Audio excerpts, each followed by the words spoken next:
സാമ്പത്തികമാനം കൊണ്ട് ഉദ്ദേശിച്ചിട്ടുള്ളൂ ഒരു നാട്ടില് കച്ചവടം വളരെ കുറയുന്നു, സാമ്പത്തികമായിട്ടുള്ള ആക്ടിവിറ്റീസ് വളരെ കുറയുന്നു. അങ്ങനെയുള്ള ഒരു അവസ്ഥയാണ് നമ്മൾ എന്ത് വിളിക്കുക?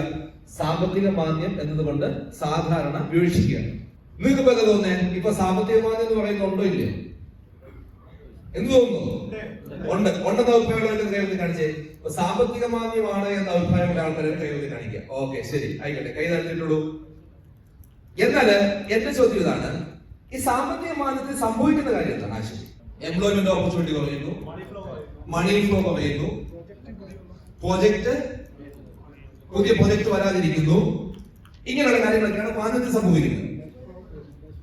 എങ്കിൽ മറ്റൊരു കാര്യം ഞാൻ ചോദിച്ചോട്ടെ, ഈ മാന്ദ്യം ശരിക്കും എങ്ങനെ സ്റ്റാർട്ട് ചെയ്യുന്നു? മാന്ദ്യത്തിൽ സംഭവിക്കുന്ന കാര്യങ്ങളെല്ലാം പറഞ്ഞു. ആക്ച്വലി മാന്ദ്യം എങ്ങനെ സ്റ്റാർട്ട് ചെയ്യും? ന്യൂ പ്രോജക്ട് വരാതിരിക്കുന്നു. ഈ ന്യൂ പ്രോജക്ട് വരാതിരിക്കുന്നതിന് വേണ്ടിയിട്ട് ഡിസിഷൻ എടുക്കുന്ന ആരാ? ഗവൺമെന്റ് എന്ന് പറയുന്നത് ആരുമായിട്ട് ബേസ്ഡാണ്? മനുഷ്യന്മാരുമായിട്ട് ബേസ്ഡ്. എന്ന് പറഞ്ഞു കഴിഞ്ഞാൽ ഒരു ന്യൂ പ്രൊജക്ട് വരുന്നതോ വരാതിരിക്കുന്നതോ എന്തുമായിക്കോട്ടെ അതിന്റെ ഡിസിഷൻ മേക്കർ എന്ന് പറയുന്ന ആരായിരിക്കും? ഹ്യൂമൻ ബീങ് ആയിരിക്കും. ആക്ച്വലി ഹ്യൂമൻ ബീങ് ആയിരിക്കും.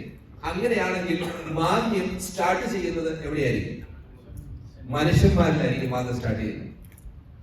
ഓരോരുത്തരുടെ ചിന്താഗതിയിലായിരിക്കും മാന്ദ്യം സ്റ്റാർട്ട് ചെയ്യുന്നത്.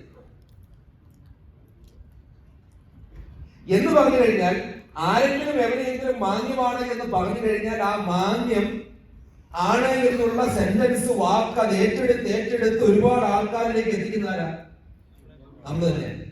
ഇപ്പൊ നിലവില് ക്ലിക്കോണിന്റെ പ്രോഫിറ്റബിലിറ്റി താഴോട്ടാണ് പോകുന്നതെങ്കിൽ, അത് മാന്യം കൊണ്ടാണ് പോകുന്നതെങ്കിൽ അതിന്റെ കാരണം നമ്മൾ തന്നെയാണ്. കാരണം നമ്മൾ എല്ലായിടത്തും പോയി പറഞ്ഞു എന്ത്?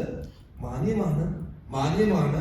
ഫുട്ബോൾ കഴിഞ്ഞു, അതോടുകൂടി പ്രൊജക്ടുകളില്ല, അതോടുകൂടി ആൾക്കാരില്ല, അതോടുകൂടി ബൈ കപ്പാസിറ്റി ഇല്ല. മാന്യമാണ്. നമ്മുടെ മക്കളുടെ ടീച്ചേഴ്സ് എന്ത് വിശ്വസിച്ചു? നമ്മൾ പറഞ്ഞത് വിശ്വസിച്ചു, അല്ലെങ്കിൽ നമ്മളൊക്കെ വിശ്വസിച്ചു. അതിന്റെ ഭാഗമായിട്ട് എന്ത് സംഭവിച്ചു? നമ്മുടെ പ്രൊഡക്ടിവിറ്റി കുറഞ്ഞു.